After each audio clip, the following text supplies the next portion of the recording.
सांसद श्रीमान ओम बिरला जी, श्रीमान जसवंत सैनी जी,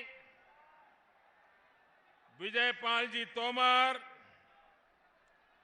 श्री रविंद्र भड़ाना जी, देवेंद्र सिंह जी, श्री सत्य प्रकाश अग्रवाल, श्री जितेंद्र पाल सिंह,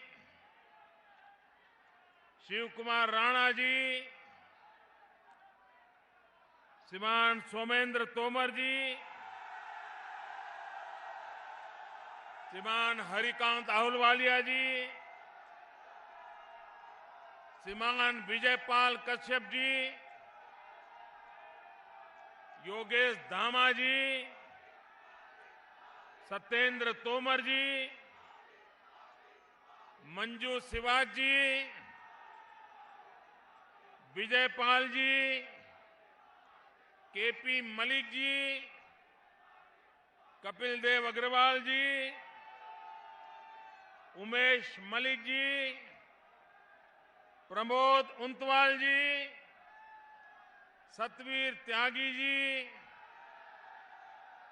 दिनेश खटीक जी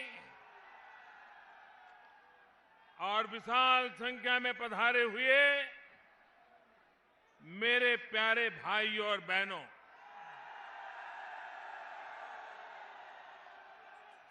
मुझे आज फिर से एक बार मेरठ की इस पवित्र धरती पर आने का सौभाग्य मिला है।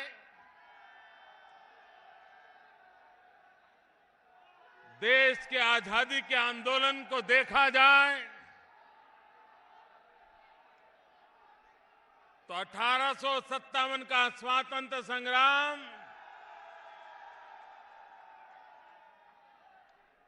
इतिहास में स्वर्णिम पृष्ठ से अंकित है और जिस 1857 के स्वातंत्र्य संग्राम का बिगुल इसी मेरठ की धरती पर से बजा था।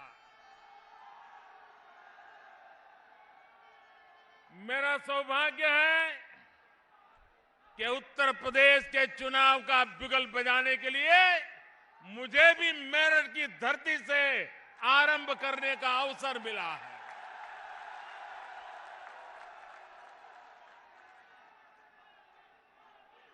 उस समय अंग्रेजों से मुक्ति की लड़ाई थी, इस समय गरीबी से मुक्ति की लड़ाई है। उस समय विदेशी ताकतों से खिलाफ लड़ाई थी, इस समय भ्रष्ट ताकतों के खिलाफ लड़ाई है। उस समय गैर कानूनी तरीके से हिंदुस्तान पर कब्जा करने वालों के खिलाफ लड़ाई थी, इस समय निर्दोष किसानों की जमीन कब्जा करने वाले माफियाओं के खिलाफ लड़ाई है भाइयों। और इसलिए ये लड़ाई भ्रष्टाचार कर करके, माफियागिरी करके, गुंडा राज चला करके, बहन बेटियों की इज्जत लूटने वालों को राजनीतिक आश्रय देने वालों के खिलाफ ये लड़ाई है।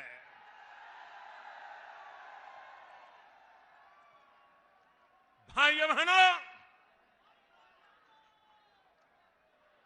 उत्तर प्रदेश के पास हिंदुस्तान का अव्वल दर्जा बनकर राज्य बनने का सारी ताकत पड़ी हुई है। यहां पर प्राकृतिक संसाधन है, गंगा यमुना जैसे पवित्र धाराएं हैं, हमारे मेहनतकश किसान हैं, संकल्पबद्ध नौजवान हैं, कुछ कर गुजरने का मादा रखने वाला ये उत्तर प्रदेश भाइयों बहनों, अब उत्तर प्रदेश को ऐसा रख करके हम देश का भला नहीं कर सकते। क्या कारण है उत्तर प्रदेश के नौजवान को रोजी रोटी कमाने के लिए उत्तर प्रदेश छोड़ करके, बूढ़े मां बाप को छोड़ करके, अपने खेत खलिहान छोड़ करके, गांव परिवार यार दोस्त छोड़ करके शहरों में गंदी नालियों के पास झुग्गी झोपड़ी में जिंदगी गुजारना का मजबूर करना, ये कितना बड़ा पाप उत्तर प्रदेश में हुआ है। और इसलिए भाइयों बहनों, आप उत्तर प्रदेश के लोग, आपने मुझे प्रधानमंत्री बनाया।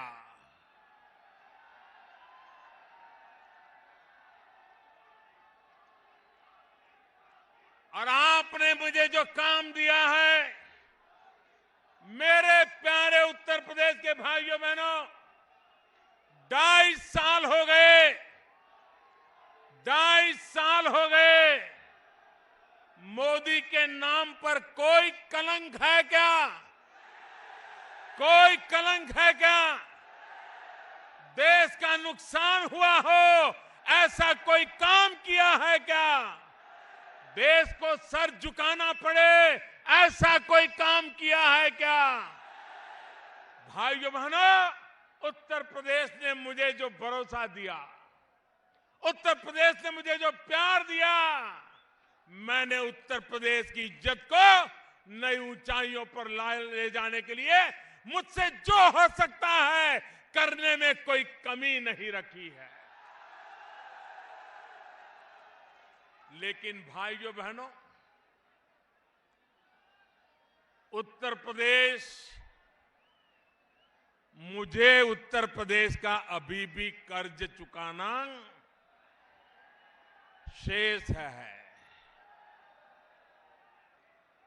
2.5 साल में दिल्ली में आपने मुझे बिठाया, बहुत सारे गरीबों के, मध्यम वर्ग के, नौजवानों के, दलित पीड़ित शोषित के, किसानों के, महिलाओं के ढेर सारे काम किए। लेकिन भाइयों बहनों, मुझे उत्तर प्रदेश के लिए कुछ और करना बाकी है।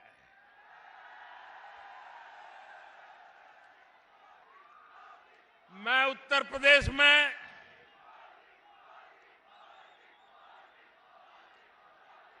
कितना ही चाहूं अच्छा करने के लिए,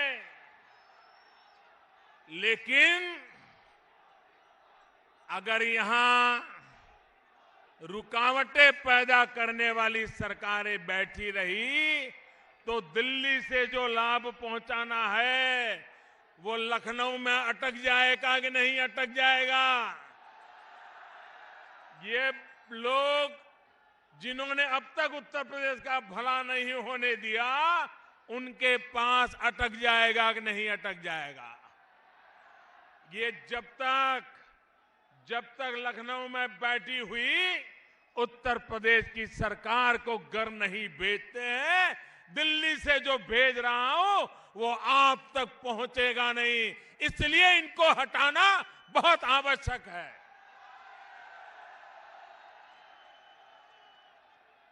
भाइयों बहनों, ये हमारा मेरठ आजादी के दीवानों को जन्म देने वाली धरती, स्वातंत्र सेनानियों को जन्म देने वाली धरती, यहां जो खेल कूद के साधन बनते हैं, हिंदुस्तान का नौजवान मेरठ के खेल कूद के साधनों के ऊपर अपनी जिंदगी लगा देता है, जूझता है, भारत को विजयी बनाता है। यही तो मेरठ की धरती है। वहां पर बजने वाला बैंड हिंदुस्तान भर के लोगों को झूमने की ताकत देता है। भाइयों, ये मेरा मेरठ है। यही मेरठ पश्चिमी उत्तर प्रदेश के विकास का प्रवेश द्वार है। औद्योगिक नगरी के रूप में पूरे उत्तर प्रदेश में अपनी आन बान शान पैदा करे, इतनी ताकत मेरठ में है। लेकिन मेरठ का हाल क्या है? कोई सामान्य नागरिक शाम को जिंदा घर लौटेगा, इसकी कोई गारंटी है क्या? क्या कारण है? आए दिन हत्याएं हो रही हैं, निर्दोष व्यापारियों को मार दिया जा रहा है, निर्दोष नागरिकों को मार दिया जा रहा है। और ये मामला सिर्फ मेरठ का नहीं है। उत्तर प्रदेश में हत्या करने वालों पर कोई कानूनी कार्रवाई नहीं होती। उत्तर प्रदेश में गुंडागर्दी वो राजनीतिक आश्रय से पली बड़ी है। गुंडाओं को आश्रय देने वाले, गुंडागिरी को आश्रय देने वाले, क्या ऐसी सत्ता को हटाना है कि नहीं हटाना है? सुख चैन की जिंदगी जीना है कि नहीं जीना है? निर्दोषों को बचाना है कि नहीं बचाना है? मां बहन की इज्जत बचानी है कि नहीं बचानी है? भाइयों बहनों, आज आपने देखा होगा कुछ दिन पहले कांग्रेस पार्टी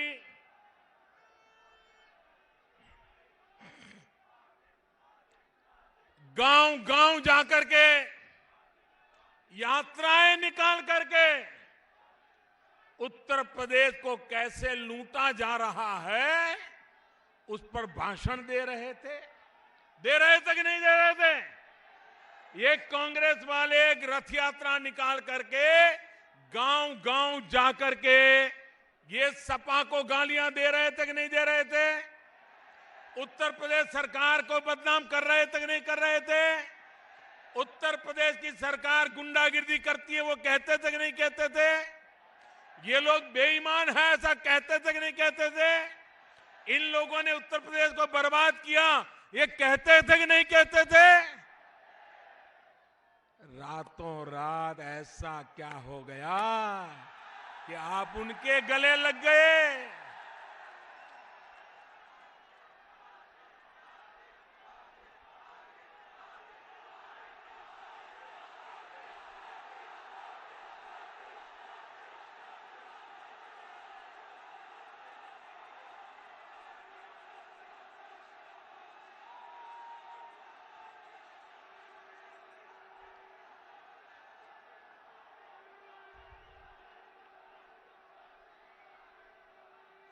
भाइयों बहनों,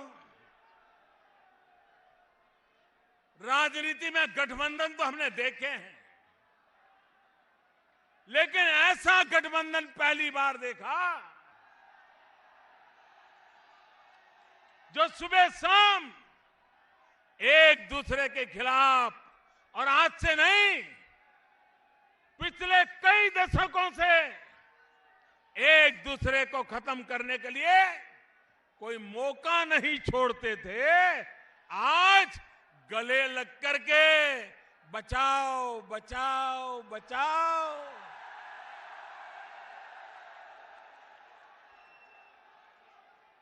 भाइयों बहनों, जो खुद को बचा नहीं सकते वो उत्तर प्रदेश को क्या बचा पाएंगे?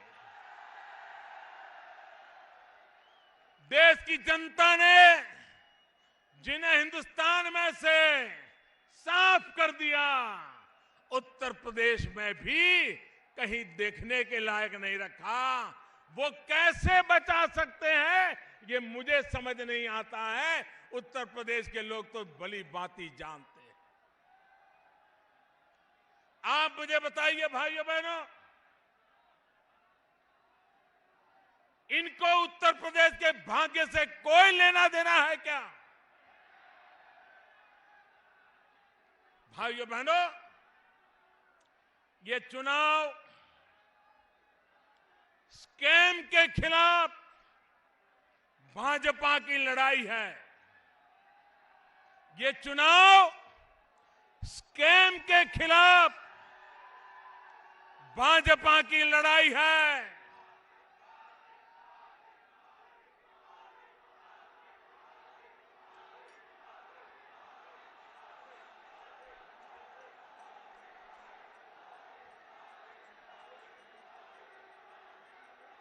स्कैम, घोटाले, स्कैम के खिलाफ ये भाजपा की लड़ाई है। और स्कैम का मेरा मतलब है SCAM।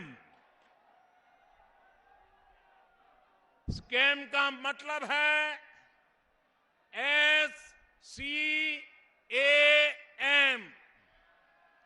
ये स्कैम के खिलाफ भाजपा की लड़ाई है।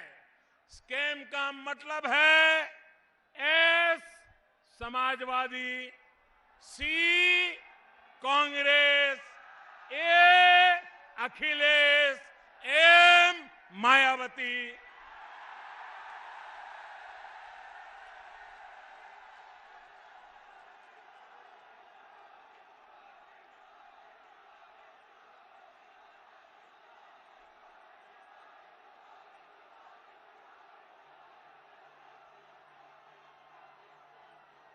उत्तर प्रदेश तय करे, आपको स्कैम चाहिए कि भाजपा का चाहिए?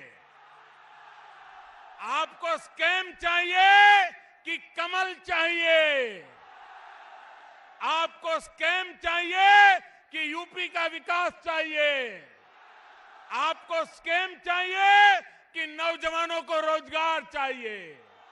आपको स्कैम चाहिए कि उत्तर प्रदेश का विकास चाहिए? भाइयों बहनों, भाजपा की लड़ाई स्कैम के खिलाफ है। स्कैम का मतलब है S Samajwadi, C Congress, A Akhilesh, M Mayawati, इनके खिलाफ हमारी लड़ाई है। जब तक उत्तर प्रदेश को स्कैम से मुक्त नहीं करोगे, उत्तर प्रदेश में सुख चैन के दिन लौट करके नहीं आएंगे। और इसलिए भाइयों बहनों, मैं आपके पास विशेष आग्रह करते हुए आया हूं। मैं जरा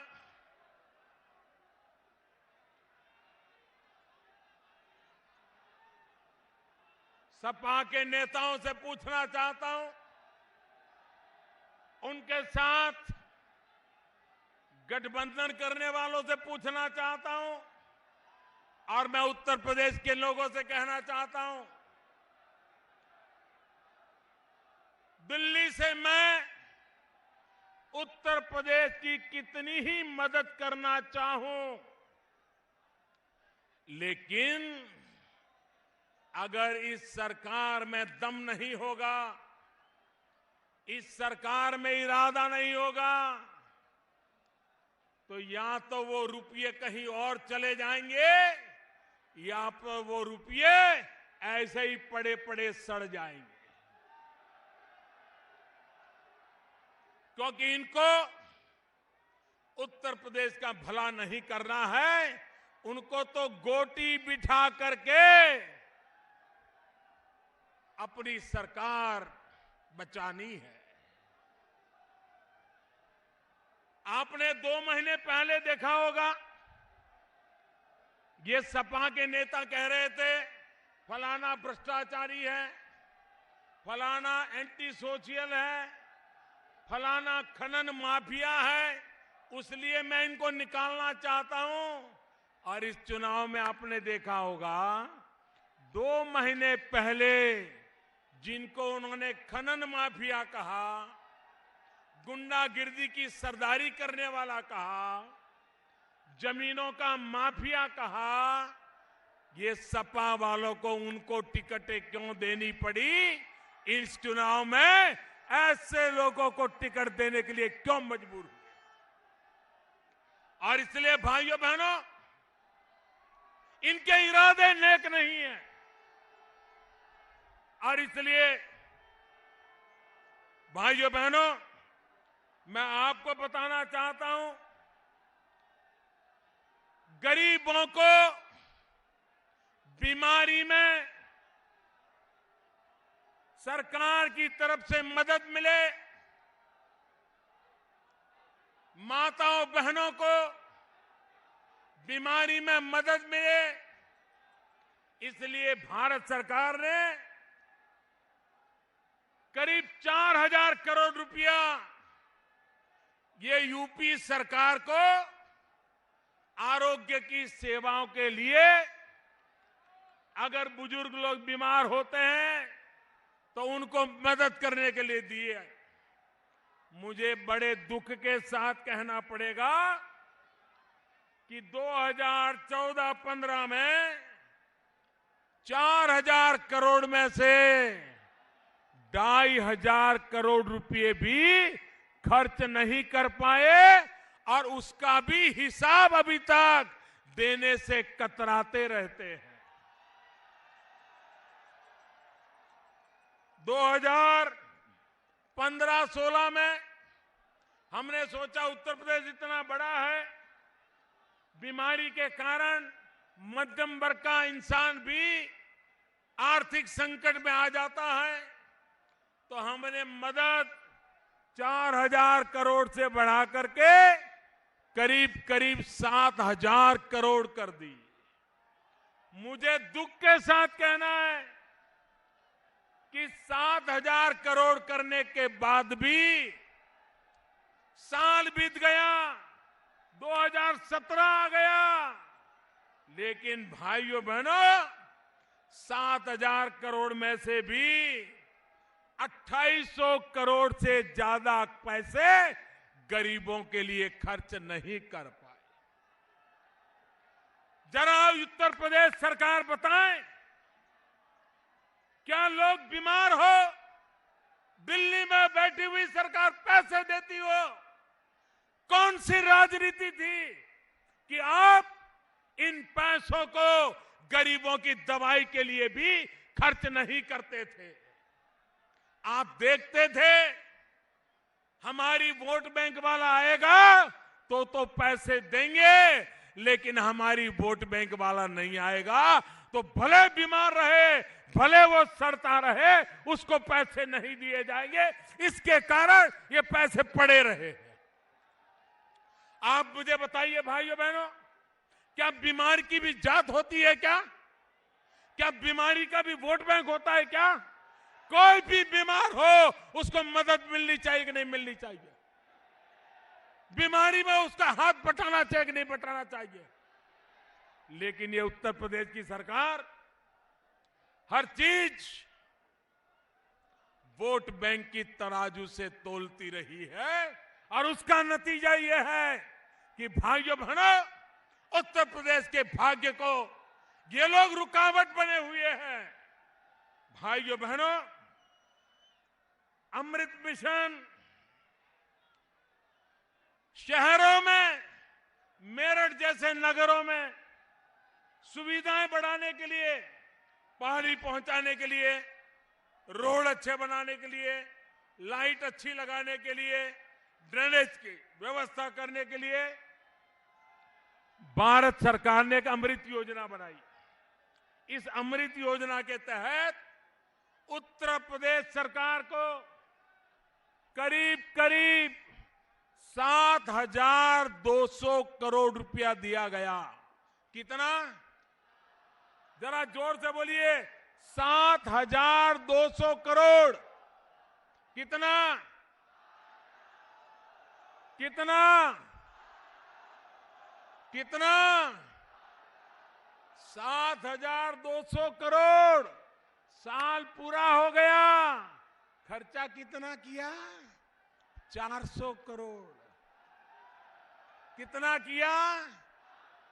कितना किया? आप मुझे बताइए, दिल्ली में आपने मोदी को बिठाया, वो 7,000 करोड़ रुपया, 7200 करोड़ रुपया भेजता है, लेकिन उत्तर प्रदेश में, लखनऊ में ऐसी सरकार बैठी है कि 400 करोड़ से ज्यादा खर्च करने की उसको समझ नहीं आई। इसका मतलब ये नहीं है कि पैसे निकालने का इरादा नहीं था, लेकिन ये मोदी है।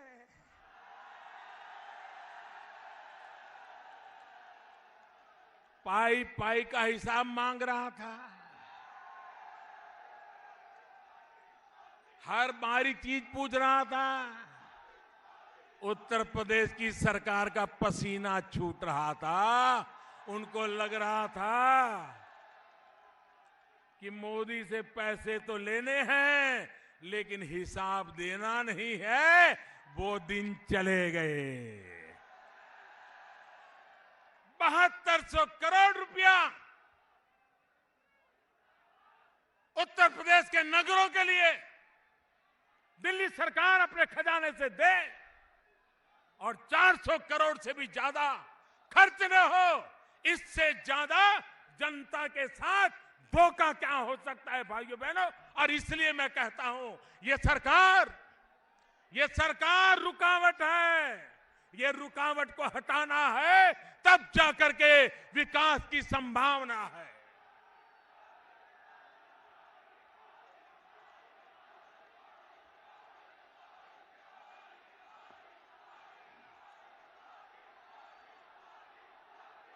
भाइयों बहनों, आप मुझे बताइए, स्वच्छ भारत में आप सहमत है कि नहीं है?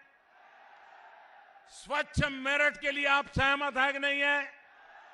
स्वच्छ उत्तर प्रदेश के लिए सहमत है कि नहीं है? ये स्वच्छता का काम आगे बढ़ना चाहिए कि नहीं बढ़ना चाहिए? अगर गंदगी जाएगी तो बीमारी जाएगी कि नहीं जाएगी? अगर गंदगी है तो सबसे ज्यादा तकलीफ गरीब और मध्यम वर्ग को होती है कि नहीं होती है? तो साफ सफाई होनी चाहिए कि नहीं होनी चाहिए? होनी चाहिए। आपको मैं बताता हूं, भारत सरकार ने सफाई अभियान के लिए उत्तर प्रदेश की सरकार को 950 करोड़ रुपया दिया। कितना? कितना? जोर से बोलिए, कितना? 950 करोड़। कितना? कितना? 950 करोड़।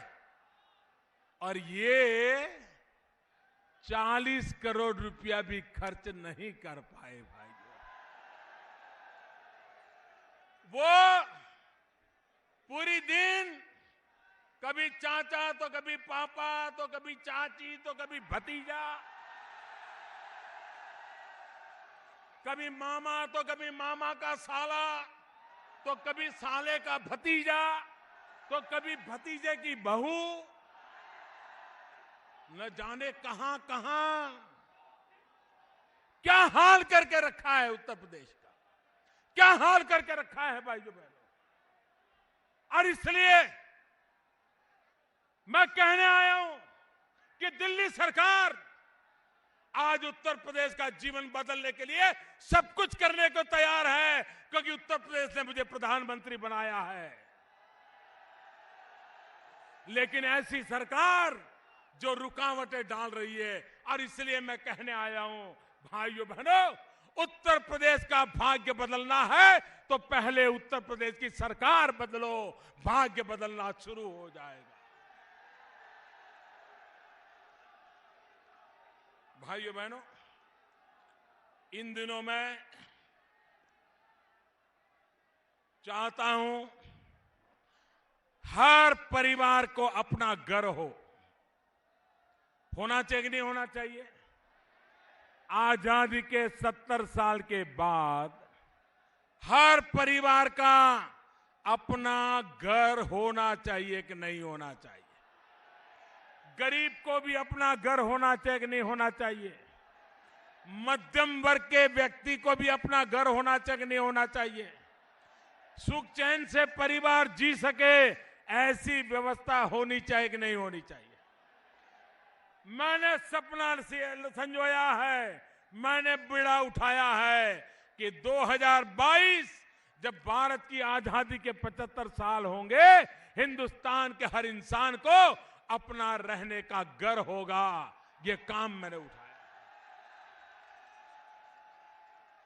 अब राज्य सरकारों को क्या करना था?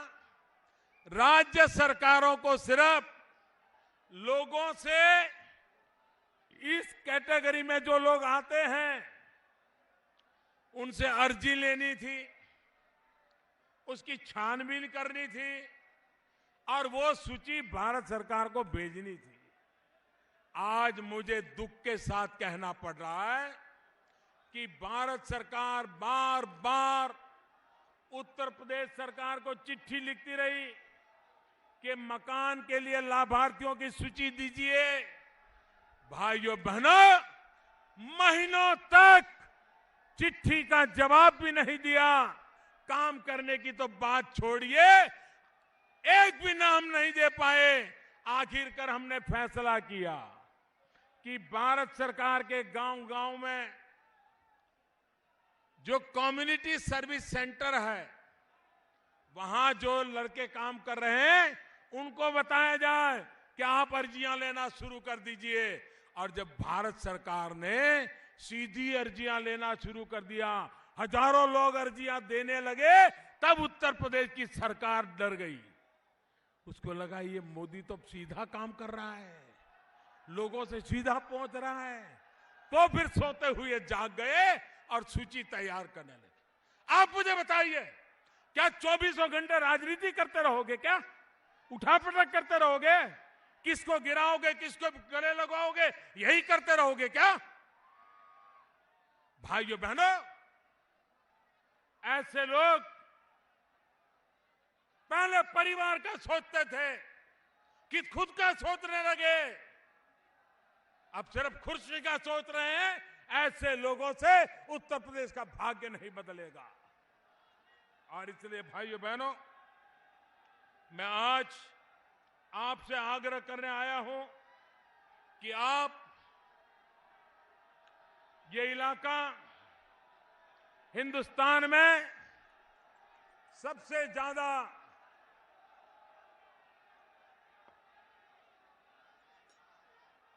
गन्ने की खेती करने वाला मेरा किसान,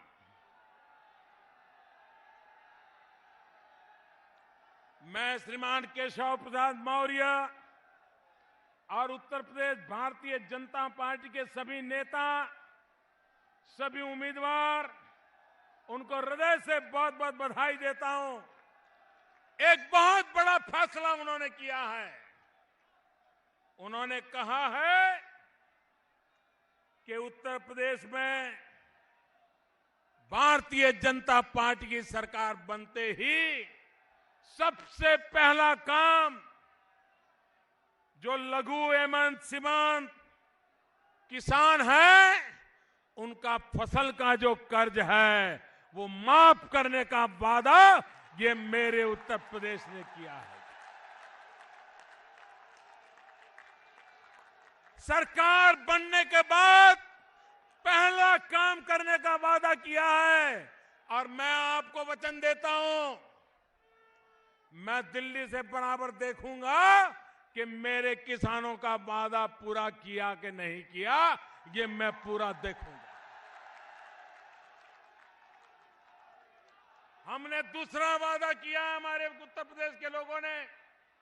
उन्होंने कहा है आज गन्ना किसान, इस गन्ना किसान को, भाइयों बहनों, गन्ना चला जाए मिल में, उसमें से चीनी बन जाए, चीनी खा खा करके लोग मोटे हो जाए, चीनी बेचने वाले मोटे हो जाए, लेकिन मेरा गन्ने का किसान वो तो वैसा ही कि वैसा रह जाए।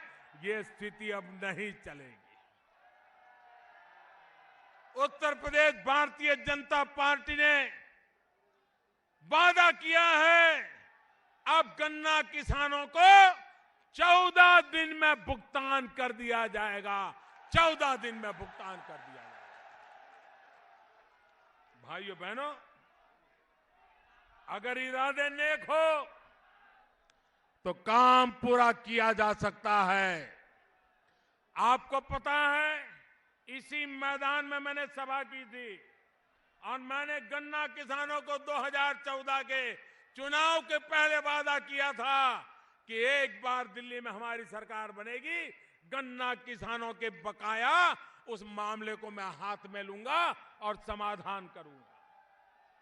जब हम दिल्ली में बैठे तब 22,000 करोड़ रुपया गन्ना किसानों का 22,000 करोड़ रुपया बकाया था।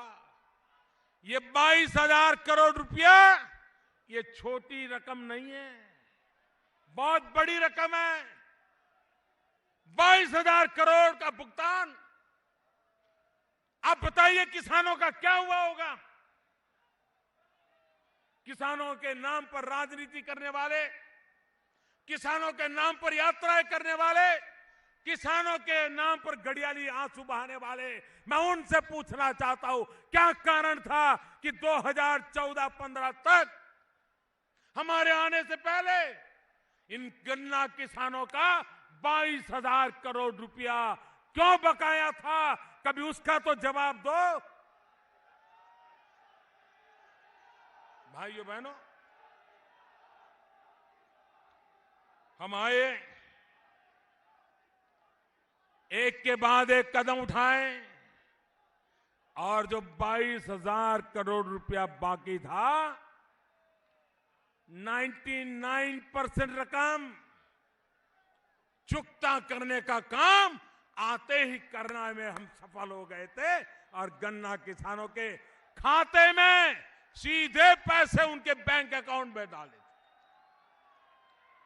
32 लाख किसानों के खाते में सीधे पैसे डाल दिए। कोई बिचौलिया नहीं रहा, बीच में कोई मिल वाला नहीं रहा, ये सीधा सीधा कर दिया था। मैं उत्तर प्रदेश की सरकार को पूछता हूं, आप जरा बताइए, ये चीनी मिलों से आपका क्या रिश्ता है? ये चीनी मिलों से आपका क्या प्यार है? क्या कारण है? ये 6 चीनी मिलें आज भी इस इलाके के गन्ना किसानों को पैसा नहीं देती है और आपकी सरकार चुपचाप बैठी है। क्या कारण है? जरा जवाब दो। मैं गन्ना किसानों को कहना चाहता हूं, ऐसी सरकार जिसने आपके पैसे दबोच करके रखे, ऐसी सरकार को 1 मिनट मत रहने दीजिए भाइयों, 1 मिनट मत रहने दीजिए। भाइयों बहनों,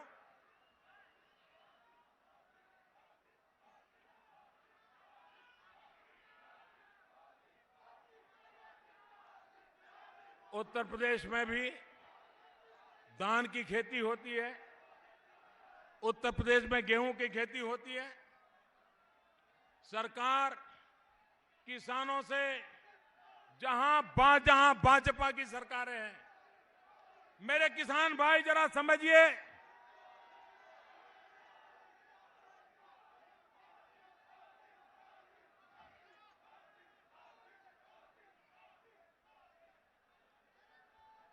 जहां जहां भारतीय जनता पार्टी की सरकारें हैं,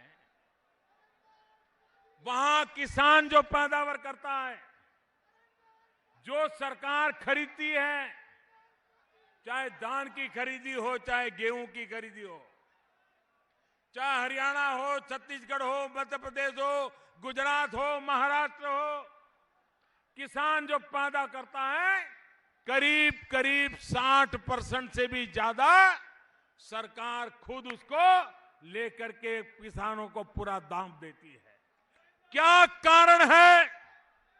क्या कारण है कि उत्तर प्रदेश की सरकार किसानों से सिर्फ 3% लेती है, 97% किसानों को उनके भाग्य पर छोड़ करके बाजार अगर टूट जाए तो मुफ्त के माल बेच देना पड़ता है। ये पाप उत्तर प्रदेश की सरकार करती है। और इसलिए भाइयों बहनों,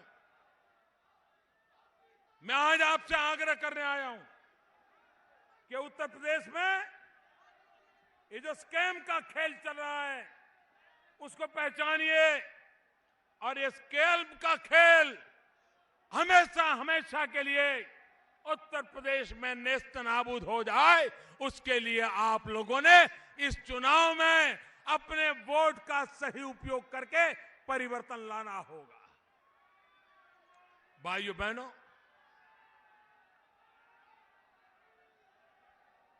(2014) में जिन लोगों का पराजय हुआ,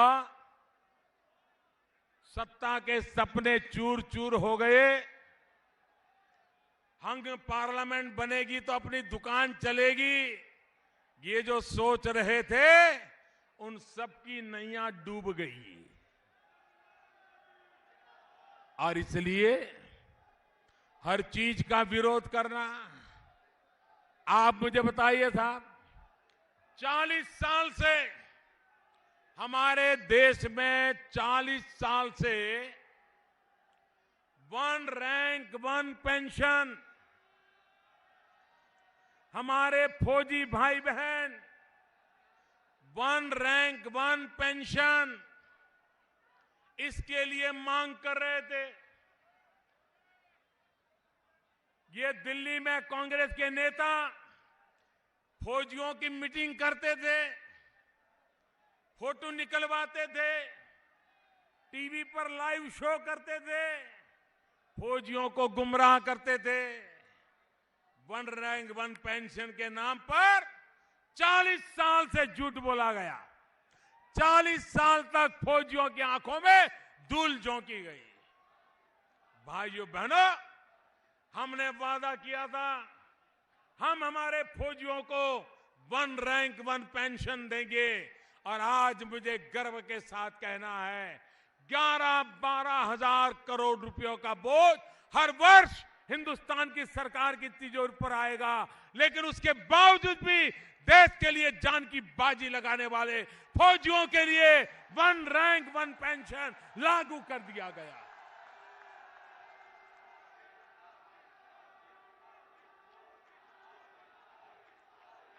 मैं देश के फौजियों से कहना चाहता हूं, आजादी के बाद आज पहली बार देश में ऐसी सरकार आई है जो फौजियों के लिए जीना मरना भी जानती है, जो फौजी देश के लिए जीना मरना जानते हैं। भाइयों बहनों, आज तक हमने हमारी फौजियों की ताकत को कम आंका, उनकी बहादुरी को कम आंका, और दुश्मन लोग आकर के अंधेरी रात में हमारे फौजियों को मार के भाग जाए और देश के फौजी चुपचाप हाथ पर हाथ धरे रह करके बैठे रहना पड़ता था। बगल में बंदूक हो तो भी बंदूक चलाने का उसको इच्छा हो तो भी नहीं कर पाता था। वातावरण ऐसा बना दिया गया था, फौजियों को मारा जा रहा था। भाइयों बहनों, मैंने फौजियों से बात की, समझने का प्रयास किया, उनके मन के इरादे को जानने का कोशिश किया। और जब हमारी फौज ने सर्जिकल स्ट्राइक की, दुनिया के बड़े बड़े देश अभी अध्ययन कर रहे हैं ये कैसे हुआ। इतना बड़ा ऑपरेशन और पाकिस्तान की धरती पर जाकर के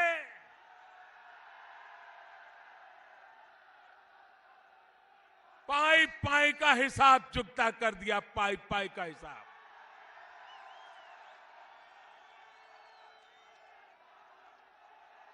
देश की सेना दुर्बल नहीं है, देश की सेना दुर्बल नहीं है। अगर फैसले मजबूत होंगे तो देश की सेना पराक्रम दिखा सकती है, ये हमने सर्जिकल स्ट्राइक में देखा।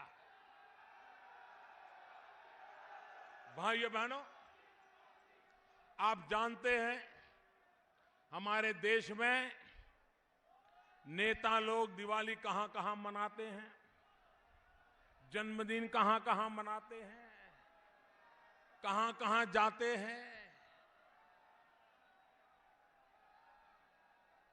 भाइयों बहनों, जब दिवाली का दिन होता है, मैं सीमा पर जाकर के देश के जवानों के साथ दिवाली मनाता हूं।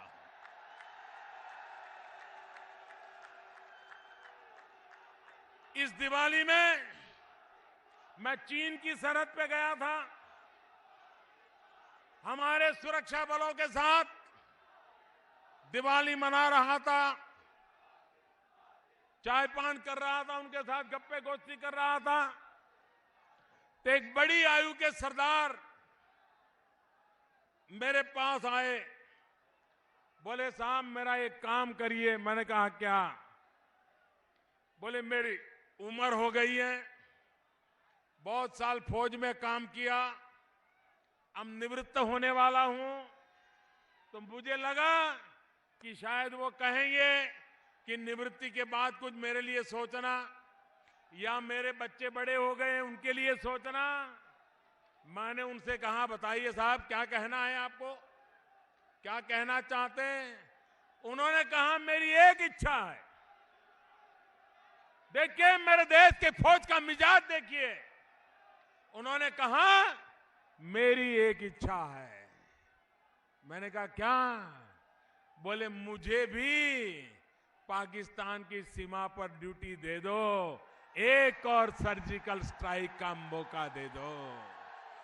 निवृत्त होने से पहले मैं मां भारती के लिए कुछ करके जाना चाहता हूं, मुझे मौका दे दो।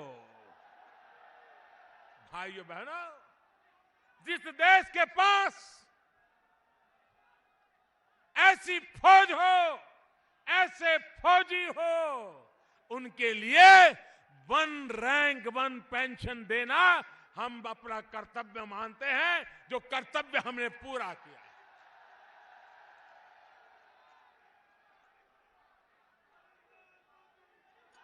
लेकिन भाइयों बहनों,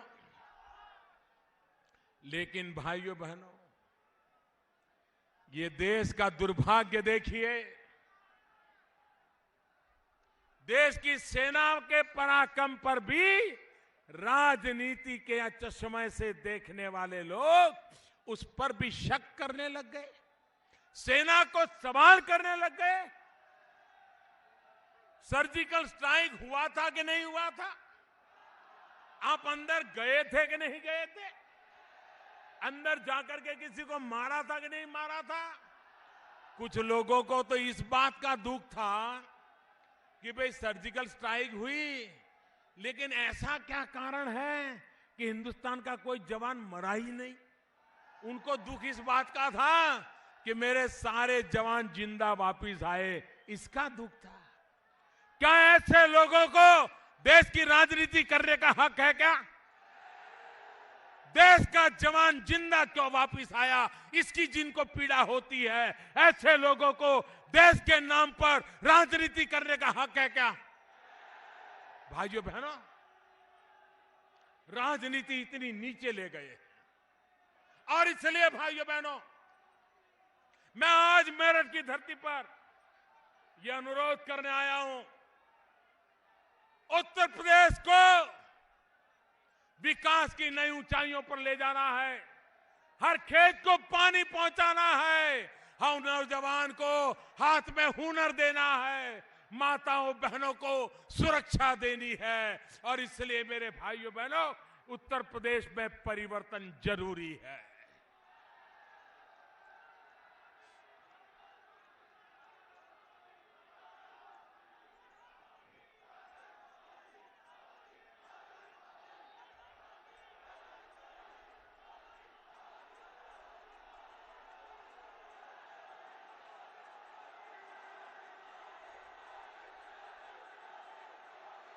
भाइयों बहनों, उत्तर प्रदेश के चुनाव में कुछ लोग बहुत परेशान हैं। टिकटें बेच बेच करके इतने रुपये जमा किए थे, इतने रुपये जमा किए थे। कमरे के कमरे नोटों के बंडलों से भरे पड़े थे। बेईमानी करने वालों ने भी बड़ी बड़ी नोटों के बंडल रखे थे। 8 नवंबर रात को 8 बजे ये 70 साल का जमा किया हुआ माल बैंकों में जाने के लिए मजबूर हो गया।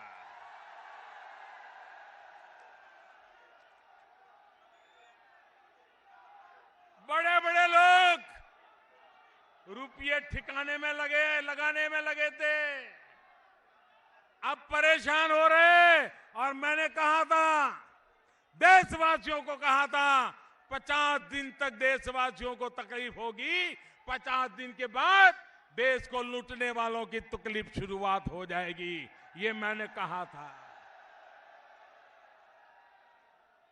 अब उनको पता चल रहा है कि बैंक में तो जमा कर दिया लेकिन फंस गए।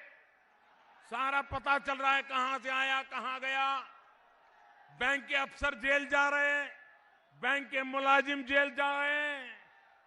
ये कांग्रेस पार्टी, जरा जवाब दे कांग्रेस पार्टी, नोटबंदी का विरोध करने वाली कांग्रेस पार्टी से मैं सवाल पूछना चाहता हूं। कर्नाटक में उनके एक मंत्री के घर से 150 करोड़ रुपया पकड़ा गया, क्या कारण है? क्या कारण है? अभी तक वो मंत्री बना हुआ है, क्या कारण है उसको मंत्री पद से हटाया नहीं गया? क्या कारण है? ये काले धन वाले खुलेआम घूम रहे हैं। आप मुझे बताइए, देश का चोरी का माल गरीबों के काम आना चाहिए कि नहीं आना चाहिए? ये लूटा है वो निकलना चाहिए कि नहीं निकलना चाहिए? गांव गांव गरीब को मिलना चाहिए कि नहीं मिलना चाहिए? गांवों में विकास होना चाहिए कि नहीं होना चाहिए? गरीब के बच्चों को शिक्षा होनी चाहिए कि नहीं होनी चाहिए?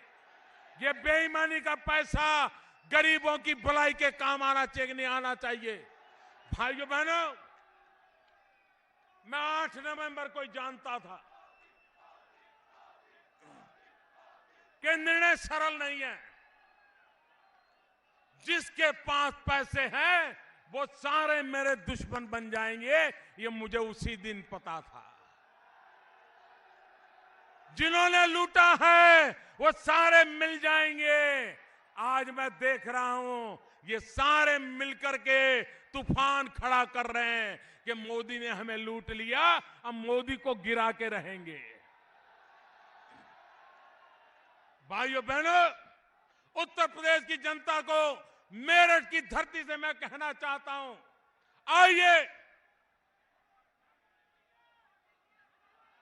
देश को भ्रष्टाचार से मुक्त करने की इस लड़ाई में मेरा साथ दीजिए। देश को भ्रष्टाचार के खिलाफ लड़ाई में मुझे आपका साथ चाहिए। दोनों हाथ ऊपर करके मुझे बताइए, भ्रष्टाचार के खिलाफ मेरे साथ हैं आप? भ्रष्टाचार खत्म होना चाहिए, भ्रष्टाचार खत्म होना चाहिए, भ्रष्टाचार खत्म होना चाहिए, काला धन खत्म होना चाहिए। ये बदमाश लूट की गई है वो रोकनी चाहिए, लूट का पैसा वापस आना चाहिए। भाइयों बहनों, इस एक काम को मैं करके रहूंगा। मैं आपको बताता हूं, जब तक मैं हूं मैं चैन से बैठूंगा नहीं, और मैं लुटेरों को चैन से बैठने नहीं दूंगा। कितनी शक्तियां इकट्ठी हो जाए, कितने ही गठबंधन हो जाए, कितने ही मेल मिलाप हो जाए, ये लड़ाई बंद होने वाली नहीं है। मोदी रुकने वाला नहीं है।